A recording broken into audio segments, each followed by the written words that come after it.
للمتقين في ظلال وعيون وفواكه مما يشتهون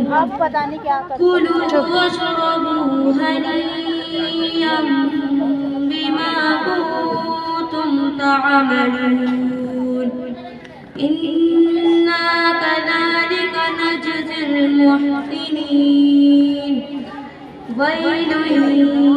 يومئذ للمكذبين كلوا وتمتعوا قليلا إنكم مجرمون ويل يومئذ للمكذبين وإذا قيل لهم اركعوا لا يركعون ويل يومئذ